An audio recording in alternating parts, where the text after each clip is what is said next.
의 강의 말씀 듣도록 하겠습니다. 내가 그리스도에게서 끊어질지라도 이 제목을 같이 은혜를 나누기를 원합니다. 바울은 비운의 사람이었습니다. 여러분, 바울이야 우리가 성경에서 하도 대하다 보니까 또 사도요, 선교사요, 이렇게 하고 있지만 바울 당시에는 바울은 참 이렇게 소수자였어요. 이렇게 소외된, 특별히 누구로부터 소외됐느냐? 유대 민족들로부터. 당시 주류는 유대 민족입니다. 바울도 유태인이요. 그가 또 성경을 배웠던 사람이고 모두 유대 문화에 익숙했던 사람이었는데 오히려 그들로부터 이렇게 외면을 당하고 외로운 길을 갔던 사람이 바로 바울이었던 거죠. 물론 바울이 자신이 이방인의 사도로 부르심을 받았다고 하죠. 나는 이방인의 사도로.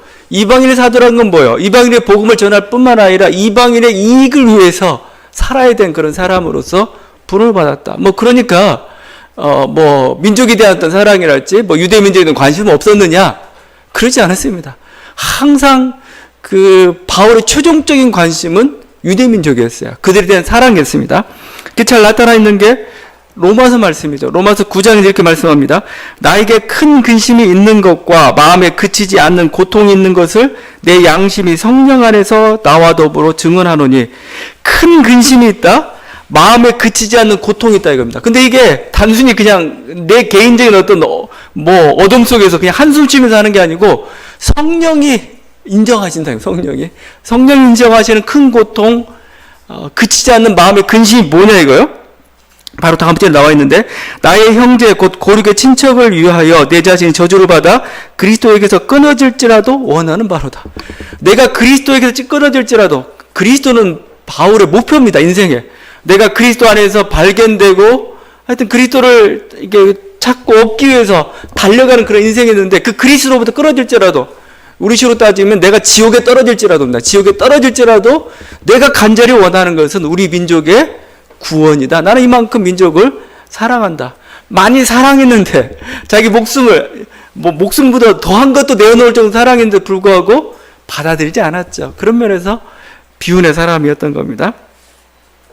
하여튼 그들이 그 민족을 향한 사랑이 받아들이지 않았던 바울은 끝까지 민족을 사랑했던 사람입니다. 민족을 사랑하는 모습이 뭘로 나타나느냐? 오늘 말씀에 나타나고 있죠. 율법에 대한 존중으로 이렇게 나타나고 있습니다. 율법에 대한 존중. 유대인들하고 율법은 뗄 수가 없어요. 유대인은 곧 율법입니다. 율법이 없는 유대인은 상상할 수가 없어요. 결국 유대인을 사랑한다는 건 뭐예요? 율법을 사랑해야 된다는 겁니다. 율법을 존중해야 된다는 거죠. 그래서 오늘 말씀에서 보게 되면은 바울이 율법을 얼마만큼 존중하고 있는지를 볼 수가 있습니다. 물론 바울이 우리의 구원이 이제 율법이 아니라 예수 그리스도 말미암아서 이렇게 이루어진다라고 주장하면서 율법이 좀 약화되긴 했습니다. 그래서 그것 때문에 많은 핍박도 받았지만 그렇다고 해서 바울이 율법을 존중하지 않은 건 아니었어요. 이게 바로 이걸 적극적으로 변명해 준 사람이 누구냐? 누가입니다. 사도행전의 누가예요. 바울 서신서 보게 되면 맨날 율법과 투쟁하는 모습을 보여주는데 사도행전에서 그리고 있는 누가는 뭐예요? 그렇지 않습니다. 바울이 얼마만큼 율법에 충성스러운가? 같이 갔던 디모데에게 할례를 행했다는 거 사도행전에만 나옵니다. 바울이 2차 선교를 마치면서 갱그레이어서 소원이 있어서 머리를 깎았다 이거죠. 머리 깎는 일이 소원, 이건 뭐냐면 유대 율법의 가장 중요한 것 중에 하나죠. 그걸 행했습니다. 오늘 지금 예루살렘에 급하게 바울이 달려갔던 이유도, 급하게 갔던 이유도, 그래서 밀레도에서 에베소 장로들을 이렇게 급하게 초청했던 이유도 오순절에 맞춰가려고 했던 거예요. 유대계 중요한 명절 중에 하나죠. 오순절에 맞춰서 가려고, 그럼 그만큼 율법에 열심히 했던 거죠. 오늘 말씀에도 보게 되면 결례도 행해요, 결례. 결례가 뭐예요? 이렇게 성전에 들어가려면 성전 그냥 못 들어가요. 이방 지역을 이렇게 돌아다니다 보면 어떻게 됩니까? 이방 지역을 돌아다니다 보면은 때가 묻고 죄가 묻잖아요. 그걸 씻어내야 돼요. 그게 결례입니다. 결례를 행하고 나서야 성전에 또 온전한 예배, 제의를 드릴 수가 있는 거죠. 그런 것도 행했던 그 사람으로서 이렇게 어떻게 보면은 그동안 오해를 받았고, 그러니까 누가의 어떤 주장이 이거예요. 너희 오해다 이거야. 바울이 율법 무시한 거 아니고 율법 존중했다 이거예요. 유대민족을 무시한 게 유대민족을 사랑했다. 지금 누가가 어떻게 보면 바울의 하나의 변명을 쓰고 있습니다. 바울에 대한 변명이에요. 그 자기 민족들로부터 외면당했던 바울에 대해서 아니다라고 지금 사도행전을 통해서 이렇게 얘기하고 있는 것이죠. 이 바울에 대한 오해는 보면은 누가 그 사도행전 곳곳에 나타나고 있지만 특별히 유대 지역에 있는 예루살렘이죠. 예루살렘 지역에 있는 교회들에게서도 잘 나타나고 있습니다. 특별히 야고보죠. 야고보와 장로들이 이렇게 나오죠. 예루살렘 교회 수장 야고보는 바울에게 노골적으로 이렇게 얘기합니다. 예루살렘 교회에 신자가 율법에 열심히 있는 신자가 수만 명이 있다 이겁니다. 수만 명. 열심히 있는 수만 명입니다. 그러니까 초창기에는 교회가 그렇게 보면 나중에 재판관 과정에서 나오지만 바리새파 구분이 안 됐어요. 그러니까 그냥 그들 유대인들이 기다렸던 메시아가 예수구나라고 이제 그렇게 믿는 무리들이 생겼던 겁니다. 율법도 잘 열심히 믿으면서 그게 수만 명이다 이겁니다. 그런데 당신에 대한 바울에 대한 소문이 좋지 않은 소문이 들린다 이겁니다. 21절이죠. 네가 이방에 있는 모든 유대인을 가르치되 모세를 배반하고 아들들에게 할례를 행하지 말고 또 관습을 지키지 말라 한다 함을 그들이 들었도다. 그렇죠? 자, 이게 오해일까요? 아니면 뭔 거짓된 소문이었을까요? 아니면 실제였을까요? 제가 보건대 이건 오해는 아니에요. 진짜 실제예요, 실제. 왜냐하면 여러분 갈라디아서를 보게 되면은 오늘 21장에 있는 21절에 나와 있는 내용들 그대로 나와요. 거기 갈라디아서 3장 10절이죠. 무릇 율법 행위에 속한 자들은 저주 아래 있나니 율법 행위에 속한 자는 저주 아래 있다라고 이렇게 아주 선언했어요. 모세를 배반한 거죠. 갈라디아서 5장 11절과 12절입니다. 형제들아 내가 지금까지 할례를 전한다면 어찌하여 지금까지 박해를 받으리요.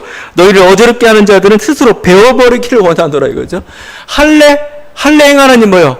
그거 생식기 잘라버려야 됩니다. 그냥 할례가 그런 거 있잖아요. 그러니까 아예 그냥 할례에 얼마나 극단적인 어떤 말을 하고 있는지 몰라요. 갈라디아서 4장 10절과 11절입니다. 너희가 날과 달과 절기와 해를 삼가 지키니 내가 너희를 위하여 수고하는 것이 헛될까 두려워하노라. 이건 뭐예요?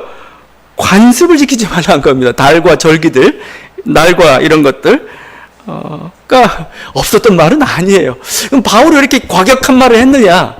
여러분이 나중에 그 로마서하고 갈라디아서를 같이 번갈아 가면서 좀 읽어보면 알겠지만 갈라디아서는 바울이 굉장히 화가 났어요. 화가 나 있고 이렇게 정말 어떤 검투사 예리한 검이라고 할 정도까지 너무 날카로워요. 그걸 약간 완화시킨 게 사실 여러분 로마서입니다. 로마서는 좀 부드러워요. 왜? 언약이 첫째는 유대인에게요, 다음에는 헬라인 이런 식이죠. 근데 갈라디아는 화가 났어요. 왜냐면 복음이 왜곡되는 것에 대해서 바울은 견딜 수가 없었던 거죠. 아주 심한 말을 좀 했어요. 좀 심하다 싶었는지 로마서는 약간 조금 부드럽게 완화시키고 있습니다. 하여튼 복음의 최일선에 있었기 때문에 복음이 자꾸 왜곡될 우려가 있었기 때문에 바울이 율법에 대해서 아주 강경하게 대했던 겁니다. 그렇다고 해서 바울이 율법을 전혀 지키지 않고 그런 사람들이었느냐? 그렇지 않아요. 바울은 율법을 잘 지켰습니다. 왜냐하면 이게 가능하냐? 물론 가능하지 않다는 사람도 있을 수도 있겠지만 저는 가능하다고 봅니다. 왜냐하면은 더 이상 율법은 뭐요? 바울에게 있어서는 아무것도 아니에요. 그냥 관습일 뿐입니다. 그러니까 우리들이 설 명절을 지키듯이 안식일 지키고 이런 모든 행사들은 그냥 전통일 뿐이에요. 더 이상 자기가 결정적인 게 아니에요. 결정적인 게 아니니까 지킬 수 있는 겁니다. 그게 문제가 되면 뭐하러 안 지키겠다고 막 바득바득 하겠어요? 그래서 이제 야곱이 타협책을 제시하는 거죠. 오늘 바울이 율법을 무시하지 않고 준수하는 모습을 네가 한번 보여라 이거죠. 그래서 바울이 야곱의 제안대로 거기에 서원한 사람 4사람이 있습니다. 4사람이 있으니까 그들과 함께 결례를 행하라. 바울도 같이 결례를 행하는 겁니다. 결례는 아까도 말씀드렸지만 자기 몸과 마음을 다시 씻는 겁니다. 그래야 하나님 앞에 나아갈 수가 있으니까요. 그러면서 그게 어느 정도 기간이 필요해요. 그냥 막 되는 거 아닙니다. 일주일의 기간이 걸렸던 것 같아요.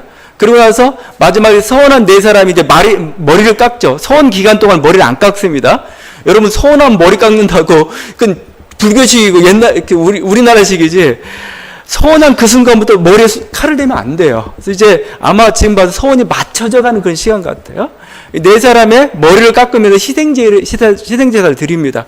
그 비용을 다 되는 거죠. 그래서 자신도 율법을 지킬 뿐만 아니라, 율법을 존중할 뿐만 아니라, 다른 사람도 율법을 지키도록 도와줌으로써 바울이 율법을 무시하지 않는다. 그걸 보이라는 거고, 바울은 그대로 이렇게 행했다는 거죠.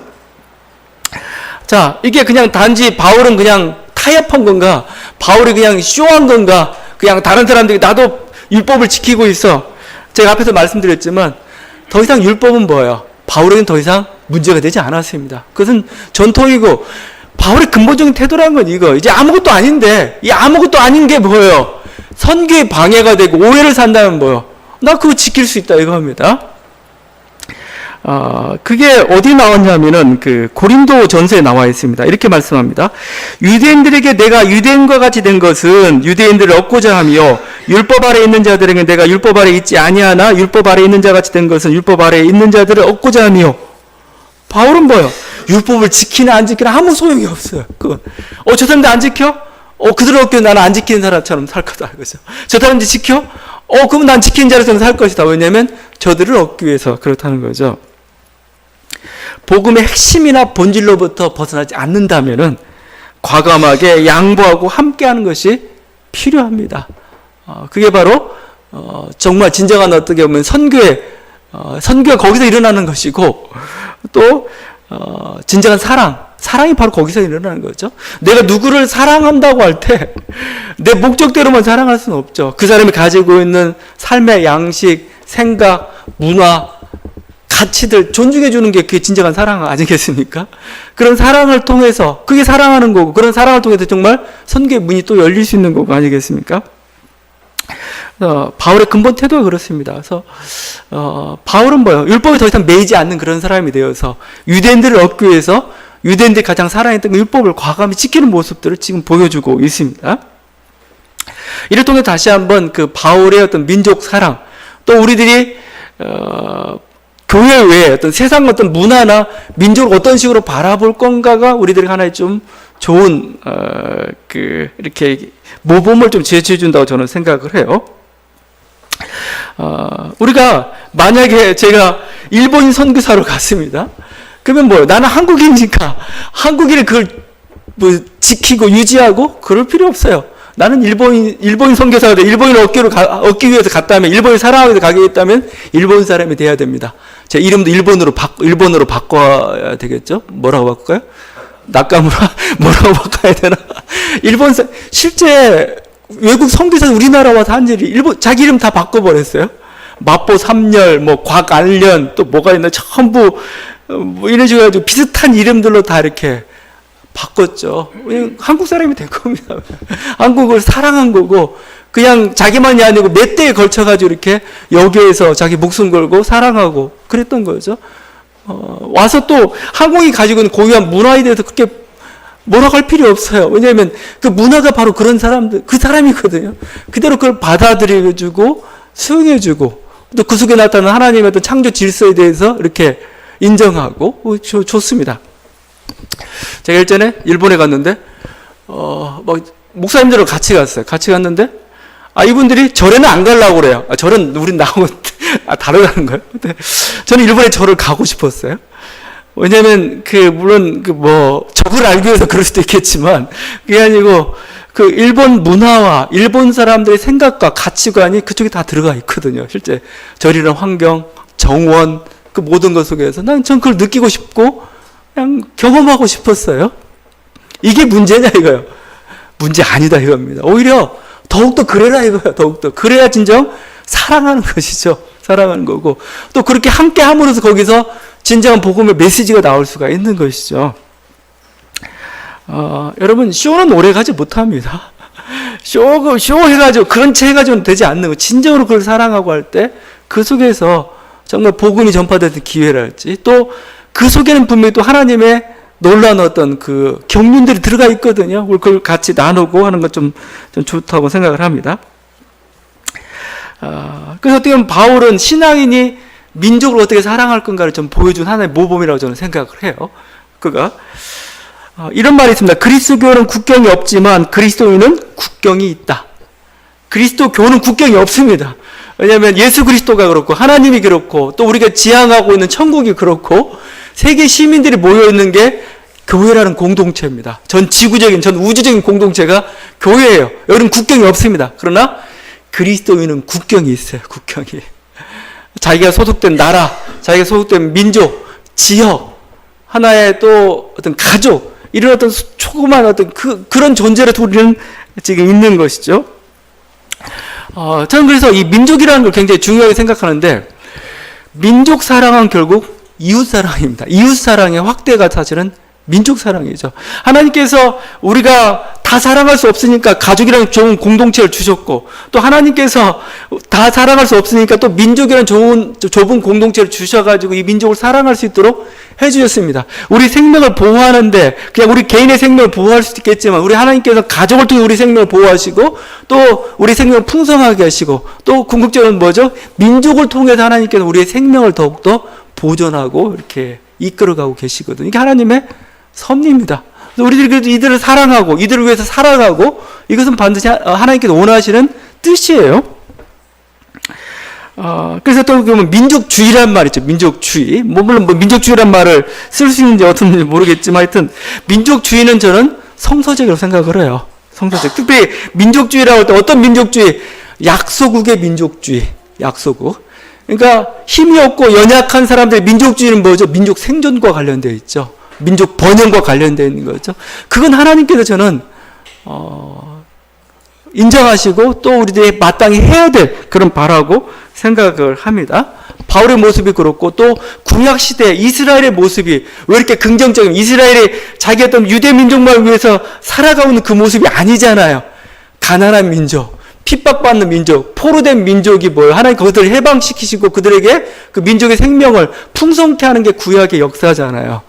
저는 그런 면에서 민족주의는 이런 식의 민족주의 하나님께서 원하시는 바고 바울도 그런 민족을 사랑했다고 생각을 합니다. 일제시대에 그래서 어떻게 보면은 그 독립투사들의 모습이 저는 그렇다고 생각합니다.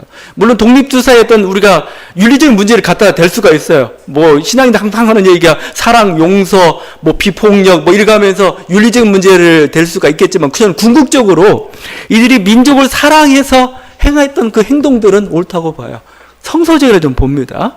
왜냐하면 하나님께서 민족이라는 건 하나의 우리 작은 어떤 큰 이웃으로 하나님께서 세우셨고 우리의 생명이라는 것을 이 민족을 통해서 어떤 존속하도록 하나님께서 만드셨기 때문에 그런 것이죠. 우리들이 철저히 우리 민족을 사랑하는 것, 그것은 가장 성서적인 그런 행동이라고 저는 생각을 합니다. 바울이 또 구약시대 모든 인물들이 민족을 사랑하는 모습을 보여줬습니다. 민족을 위해서 목숨을 버리는 모습도 보여줬는데 그건 바로 하나님의 뜻이었고 성서적이었다는 생각을 합니다. 자, 어떤 바울은 이런 모습을 통해서 민족을 사랑하는 모습들을 보여주고 있습니다. 특별히 율법에 대한 존중을 통해서 보여줬던 것이죠. 그런데 일일째 되는 날에 문제가 발생을 했죠. 이 아시아에서 온 유대인들이었습니다. 아시아는 아마 에베소를 가리킬 겁니다. 에베소에서 온 유대인들이 보니까 바울을 알아봤습니다. 근데 바울이 이방인과 함께하는 모습을 봤어요. 오해를 한 겁니다. 저 바울이 우리 성전을 모독하기 위해서 이방인을 성전에 들였다. 예루살렘 성전에 가게 되면은 이 선이 있습니다. 한 허리 정도 다는 이 선 정도 라인이 있어요. 여길 넘어가면 이방인은 죽습니다. 그러니까 이쪽은 신성한 영역이죠.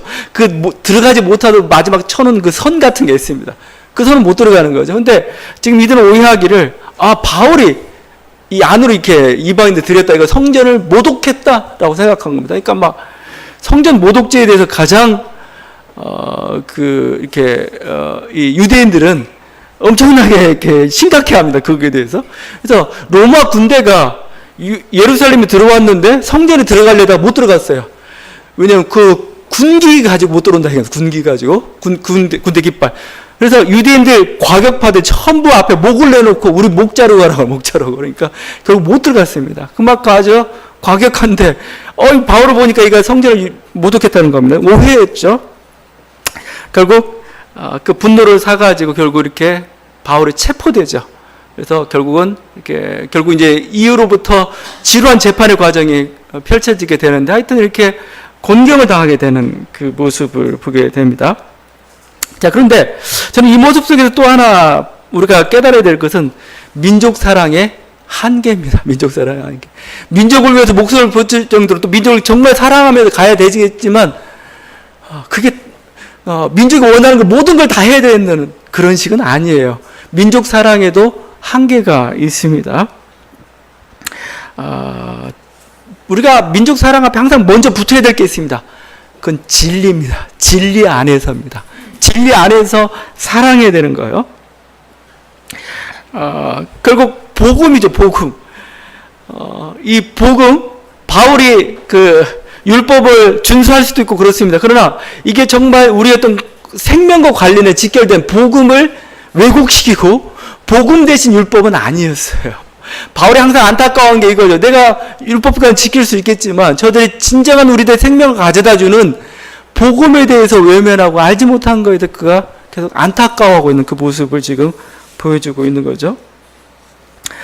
이 면에서는 타협하지 않습니다. 그래서 어떻게 보면 갈라디아서와 같은 아주 심각한 말들, 발언들을 했을지도 모릅니다. 율법에 대한 저주, 율법은 아니다라고까지 선언했던 이유는 그들이 아직도 율법에 대한 미련을 가지고 여기서 마치 생명이 있는 것처럼 붙잡고 있는 것에 대해서 바울은 과감히 아니다라고 이렇게 얘기했던 것이죠. 여러분, 민족을 사랑해야 되지만 민족이 다는 아닙니다. 민족이 왜곡된 길을 갈 때, 진리의 길을 벗어날 때는 그 민족도 버려야 됩니다. 저는 이 말씀을 보면서 느꼈던 게, 오늘 말씀 보면서 생각했던 인물이 보네퍼입니다. 보네퍼인데, 이 보네퍼는 여러분 제가 많이 언급했던 인물이기도 하죠. 제2차 세계대전 당시, 그러니까 히틀러의 어떤 그 아리안 그 민족주의에서 막 전 세계가 고통을 당하던 그 시기였습니다. 그 시기에 그 보네퍼가 미국과 영국을 방문합니다. 방문하다가 이제 다시 독일로 돌아가야 되는데 그 친구들이 말려요. 가면 안 된다. 너 잘못하면 죽는다. 근데 보네퍼가 그래도 갑니다. 가면서 했던 말이 있습니다. 이렇게 얘기합니다. 지금 독일에 있는 그리스도인들은 독일 패전에 동의하여 기독교 문명을 더 유지할지, 아니면 전쟁에 동의하여 기독교 문명을 파괴해야 할지 결정해야 하는 섬뜩한 기로에 서 있습니다. 나는 어느 쪽을 선택해야 할지 잘 알고 있습니다. 지금 이 독일이냐 기독교 문명으로 표현되겠다. 둘 중에 하나를 선택해야 된다 이겁니다. 독일을 위해 선다면 기독교 문명이 파괴되어야 됩니다. 기독교 문명이라면 독일을 버려야 됩니다. 나는 이 기로에 서 있는데 어떻게 선택해야 나는 잘 알고 있다는 거죠. 뭐죠? 기독교 문명이죠. 문명이라 표현되어 있지만 기독교 신앙이죠. 기독교 신앙. 왜냐하면 독일 민족이 기독교 신앙을 향해서 제대로 된 길을 갖고 있지 않아요. 오히려 반대의 길을 가고 있는 겁니다. 그리고 보네퍼는 그래서 결국은 히틀러를 암살하는 길로 가죠. 암살하는 그 단체 소속돼가지고 그랬던 보네퍼가 단순히 그냥 그 정도만 한 게 아니라 굉장히 조직적인 일을 많이 했습니다. 실제 외교를 통해서도 독일에 대해서 독일 히틀러에 대해서 좀 이렇게 반발하는 그런 여러 가지 모습도 보여주기도 결국은 이제 암살까지 갔다가 실패하고 말죠. 그리고 결국은 나중에 사형장 이슬로 사라져 갔던 게 보네퍼의 길인데 똑같습니다. 우리가 사랑하는 민족이 하나님 뜻대로 가지 않을 때는 그 민족도 버려야 되는 겁니다. 그 민족이 제대로 가지 않을 때는 그 민족이 제대로 가지 않는데 그 민족의 이익과 민족의 탐욕에 합하는 것은 신앙적인 결단이 아닌 거죠. 그런 면에서 제가 아까 약소국의 민족주의는 옳다고 얘기했는데 반대로 강대국의 제국주의는 옳지 않습니다. 이건 하나님의 뜻이 그건 아니에요. 강대국 제국주의는 뭐죠? 그건 탐욕입니다. 하나의 그것도 제국주의도 민족주의죠. 독일도 민족주의였어요. 그게 제국주의, 탐욕에 겹쳐가지고 제국주의로 발전한 거죠. 일본도 그렇고, 그렇습니다. 지금 이 동북아 정세가, 이 동쪽 정세가 굉장히 어지럽습니다. 결국 궁극적인 원인을 보게 되니까 중국의 팽창주의하고 미국의 이런 어떤 패권주의가 지금 부딪히고 있는 겁니다. 이렇게 힘든 거예요, 지금. 지금 남중국해는 중국 쪽으로 거의 다 넘어갔습니다. 그래가지고 베트남, 필리핀, 이 약소국들이 굉장히 긴장하고 있어요. 이거 어떻게 돼야 될지. 동북아는 아주 팽팽한 긴장이 지금 있는 거죠. 뭐 핵 미사일, 뭐 사드 배치 문제 여러 가지 것들이 겹쳐져 있지만 궁극적인 원인은 미국의 패권주의하고 중국의 그게 같이 겹치면서 지금 발생하고 있는 여러 가지 현상들인 거죠. 저는 그것은 성경에서 탐욕이라고 얘기합니다. 그래서 만약에 여러분이 내가 미국에 있는 크리스찬이에요. 그러면 미국의 어떤 제국주의 모습에 대해서, 패권주의 모습에 대해서 항상 옳습니다라고만 얘기를 해야 되느냐 이거예요. 성적이 흔들면서, 십자가와 성적이 흔들면서 이게 애국이냐 이거예요. 좀 조심해야 됩니다. 저는 그런 면에서 한국교회에서 강단에, 어느 강단에 가게 되면 항상 태극기를 올려놓는 그 강단이 있습니다. 지금은 아니라고 봐요. 일제시대는 괜찮았어요. 일제시대는 뭐 그렇게 하는 사람 없었겠지만 하여튼 힘들고 연약하고 약속으로 살아가던 그 시대에 태극기를 올려놓는 건 괜찮아요. 그 민족이, 그 약속의 민족주의죠. 우리가 사랑해야 될 민족이. 그러나 여러분 지금 우리나라는 민족은 어느 정도 위치에 들어섰습니다. 지금에도 태극기를 휘두르는, 막 흔들고 있는 그것은 좋게 보이지 않아요. 뭔가 탐욕과 자기 힘을 과시하려는 그런 모습처럼 자꾸 보이고 있어요. 저는 별로 긍정적으로 보지는 않습니다. 제가 생각하는 하여튼 그 민족주의의 기준이 있는 거죠. 저는 차라리 그 김구 선생이 얘기했던 게 있습니다. 김구 선생이 얘기했던 그 민족의 어떤 그 영광, 민족이 바라는 그 모습이 참, 딱 성서적이라는 그런 생각이 들어요. 내가 원하는 우리나라에서 김구 선생이 이런 나라를 꿈꿨죠. 나는 우리나라가 세계에서 가장 아름다운 나라가 되기를 원한다. 가장 부강한 나라가 되기를 원하는 것은 아니다. 내가 남의 침략에 가슴이 아팠으니 내 나라가 남을 침략하는 것을 원치 아니한다. 우리의 부력은, 경제력은 우리의 생활을 풍족히 할 만하고 우리의 강력, 위력이죠. 남의 침략을 막을 만하면 족하다. 오직 한없이 가지고 싶은 것은 높은 문화의 힘이다. 문화의 힘은 우리 자신 행복되게 하고 나아가서 남에게 행복을 주겠기 때문이다. 문화제국주의, 좀 말이 좀 그런데 하여튼 그거죠. 남도 침략하지 않고 남도 행복하고 자신도 행복할 수 있는 게 문화대국이라는 문화대국. 어떤 경제력으로 뭔가 그것도 군사력으로 남을 짓밟는 것, 이게 바로 제국주의죠. 이 길로 가는 것은 아니다라고, 아름다운 나라가 아니라는 거고, 자기 소원이 그것이 아니라는 거죠. 크리스찬들의 기도도 저는 그렇다고 봐요. 물론 가난하고 연약한 나라들은 강성해져야 되는, 자기 생존을 지켜야 됩니다. 그러기 위해서는 군사력도 필요하고 경제력도 필요하고, 우리는 그걸 위해서 열심히 같이 동조해야 될 겁니다. 그러나 어느 정도 단계에 이른 그 나라가 아직도 군사력과 경제력을 가지고 조금 더 많이 가지려고 탐욕으로 나간다면 그런 나라에 대해서는 아니오라고 외쳐야 되는 거죠. 그 방향으로 가면 안 됩니다라고 외쳐야 되는 거죠. 이게 진정한 민족 사랑이라고 생각합니다. 그게 바로 진리 안에서의 사랑인 거죠. 저는 가족에 대한 관계도 마찬가지로 생각합니다. 이건 같은 선상이라고 생각을 해요. 가족은 무조건적으로 사랑해야 되는가? 또 가족은 또 진리 위해서 무조건적으로 버려야 되는가? 그렇지 않습니다. 민족과 저는 똑같다고 생각합니다. 가족은 사랑해야 되죠. 그렇지만 진리 안에서 사랑을 해야 됩니다. 예수님이 그 공생애 동안 많은 기적들을 행하셨죠. 어떻게 귀신들을 내어쫓고 그랬습니다. 그러니까 사람들이 조금 모함하려고 그런 거죠. 귀신을 내어쫓는데 귀신의 왕 바알세부를 이렇게 힘입어서 내쫓는다. 그러니까 미쳤다 이런 식으로 한 겁니다. 그러니까 그 소문이 들리니까 그 예수님의 가족들, 마리아는 형제들이겠죠? 예수님 찾으러 왔어요. 고향으로 데려가려고. 그때 예수님이 하셨던 말씀입니다. 누가 내 어머니이며 동생들이냐 하시고 둘러앉은 자들을 보시며 이르시되 내 어머니와 내 동생들을 보라. 누구든지 하나님의 뜻대로 행하는 자가 내 형제요 자매요 어머니이니라. 그렇죠? 누가 내 형제냐 이거요. 너희가 바로 예수 그리스도 함께하고 있는 하나님의 말씀을 듣고 있는 너희가 바로 내 형제지 혈육이 내 형제가 아니다라고 하는 겁니다. 물론 혈육이 형제죠. 그들이 자매고 그들이 사랑해야 될 그 사람입니다. 그렇지만 한계를 정해줘야 됩니다. 특히 우리나라 같은 데는 더 심해요. 여러분 가족이라는 게 우리나라의 어떻게 보면은 가장 최고의 가치는 가족 같아요. 가족. 엄청난 겁니다. 엄청난 거예요. 제가 어느 분한테 물어봤어요. 일본 사람인데 이렇게 한국 목사하고 결혼했어요. 그래서 한국에 와가지고 제일 문화적 충격이 뭐냐 했더니 가족이래, 가족지. 왜 이렇게 간섭을 하는지 모르겠다는 거예요. 이렇게 간섭하는지. 자기가. 그래서 그 얘기를 하면서. 제가 보니까 사실 그래요. 여러분 드라마 한번 보세요. 드라마 보면은 공통적인 게 남녀가 사랑하면 그만이잖아요. 꼭 반대가 누구냐면 가족들이 반대해요. 가지고 웬 할머니까지 등장해서 반대를 해요. 이 결혼은 눈에 흙이 들어도 안 된다 막 그래요. 아니 남자가 좋아서 가족 결혼한다겠다는데 왜 가족이 거기에 들어와가지고 이렇게 하고 있는 건지. 또 긍정적인 면은 있죠. 그렇게 끈끈하기 때문에 위기 때 서로 도와주는 거죠. 서로. 누가 그래요. 우리 사회가 이렇게 지금 여러 가지 사회 보장이 잘 안 돼 있고 힘든데도 불구하고 폭동이 안 나는 이유 중에 하나는 사실 가족 때문에 폭동이 안 나는 겁니다. 왜냐면 부모가 다 떠안아줘요.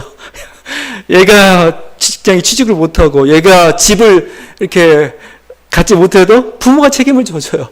국가가 책임을 져줘야 되는데 부모가 책임을 져주니까 완충 효과가 나타나는 거죠. 만약에 뭐 젊은이들이 만약에 정말 내 집도 없고 뭔가 직업도 없다 하면 당장 총독으로 나와야 되죠. 근데 이게 가족은 놀라운 그 힘입니다. 그 놀랐기 때문에 한국 특유의 정말 가족 동반 자살이 또 나와요. 이게 뭐 더 이상 뭐지 가족이 다 책임을 짓지 못하는 순간 우리 같이 죽자죠. 같이 죽자. 또 이게 좀 더 나아가게 되면 이게 하나의 우리가 얘기하는 그 패거리 문화가 나오죠. 한국 특유의 패거리 문화. 혈연지연이라는 표현이 혈연지연. 내 편만 챙겨주고 그래서 뭐예요 이제? 그래서 정의관념이 좀 없는 거죠. 그래서 우리가 그런 얘기해요. 우리가 누가 교통법규를 위반했어요? 그러면 우리가 근데 교통경찰 나하고 아는 사람이에요. 막 야 반갑다. 야 빨리 가. 이런 거죠. 근데 외국은 그렇지 않죠. 딱 하고 야 서로 반갑다고 하더니 근데 너 딱지 떼야 되겠다 이런 식이 되는 겁니다. 왜 위반했니? 이게 참 어려운, 물론 이제 우리 한국 사회에 가진 그 놀라운 힘이기도 하지만 그것 때문에 너무 힘든 것도 많아요. 인간이 가진 우리 근본적으로 가지고 있던 자유들, 또 인간이 자기가 책임을 져야 하는 책임 관계들, 이 모든 것들이 이제 너무 하나의 가족이라는 공동체가 다 떠안아야 되는 그런 서로 좀 부자유스러운 서로 너무 얽매여 있는 그런 관계가 형성이 되기도 하고 그렇습니다. 이게 또 패거리 문화가 되기도 하고, 다시 한번 우리 가족 관계가 하나님의 뜻 안에 있는 관계, 진리 안에 있는 그런 가족이 되어야 될 것이죠. 우리 주님께서는 그런 가족이 되길 원하는 거고, 이게 좀 더 확장이 돼서 우리 사회도 정말 좀 개인의 어떤 자율성이나 책임성이나 정의감이라든지 이런 게 좀 보장이 되고, 또 그런 사회가 되어야 사회가 좀 더 정말 자유롭고 행복한 사회가 다 나아갈 수가 있는 것이죠. 우리가 지금 주님께서 하시는 그 말씀, 우리가 민족이나 가족이나 주님께서 사랑하라고 말씀하고 있습니다. 우리가 가장 사랑해야 될 최소한의 단위, 우리의 이웃사랑, 주님께서 하나님사 이웃사랑을 말했는데 이웃사랑은 누굽니까? 여러분의 가족이고 여러분의 민족입니다. 우리 이것을 사랑해야 되고 목숨 걸고 사랑하라고 말씀하고 있습니다. 우리는 반드시 해야 됩니다. 그렇지만 그 사랑이라는 게 진리 안에서의 사랑이 돼야 될 것입니다. 그게 우리 어떤 탐욕과 우리의 무지와 섞여진 그런 욕망을 쫓아가는 그런 게 아니고 정말 진리 안에서 온전한 사랑을 행할 수 있는 저와 여러분들이 한번 되었으면 좀 좋겠습니다. 그래서 우리가 정말 가족을 사랑하고 민족을 사랑하고 더 나아가서 하나님께 세우신 어떤 지구지간의 공동체를 사랑하는 저와 여러분들 되기를 바랍니다. 기도하시겠습니다.